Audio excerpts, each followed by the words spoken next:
कोरोनार delta प्रजाति चीन रे संक्रमण को तीव्र करिछि। वर्तमान सुधा 12टी प्रदेश 20 रु अधिक सहर में यह व्यापी सारानी। सरकार मुंड बिंधार कारण पलटिछि। सोमवार चीन रे 75 नुआ कोरोना रोगी चिन्हट होइछन्ति। स्थिति नियंत्रण पाई चीन पूर्व भली पुणी कटकणा कड़ाकड़ी करिछि। लक्षाधिक लोक एबे लॉकडाउन रे अछन्ति। बेजिंग समेत देशर प्रमुख सहर गुड़िकरे लक्षाधिक लोकंक कोरोना टेस्ट सरकार करिछन्ति। हुनान रो जुझौ सहर रे आसंता 3 दिन पर्यंत संपूर्ण लॉकडाउन घोषणा होइछि। फଳରେ 12 लाख रु अधिक लोक घरे रहिछन्ति। कर्तृपक्ष सहर सारा टेस्टिंग एवं टीकाकरण कार्य आरंभ करिछन्ति। स्थिति अत्यंत जटिल रहिछि बोली जुझौ सहर कर्तृपक्ष कहिछन्ति।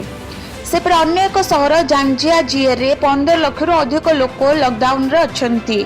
वुहान सहर रे प्रथमे कोरोना महामारी 2019 डिसेम्बर रे व्यापी थिला।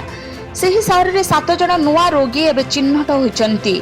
तेबे सेमाने प्रवासी श्रमिक बोली चीन सरकारी खबर सरबराह संस्था जिन्हुआ पक्षरु कुहाଯାଇଛି।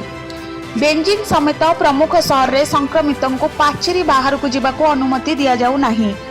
एथि सहित सेमानक संस्पर्श रे आसीथिबा व्यक्ति मानकु संगरोध रे रखा जाउछि। वुहान रे प्रथमे कोरोना चिन्हट हेबा परे बेजिंग एहाको परवर्ती पर्याय शून्य स्तर को ह्रास करिबारे सक्षम होइतिला। किंतु पुणी थरे संक्रमण वृद्धि अड़ुआ परिस्थिति सृष्टि करिछि।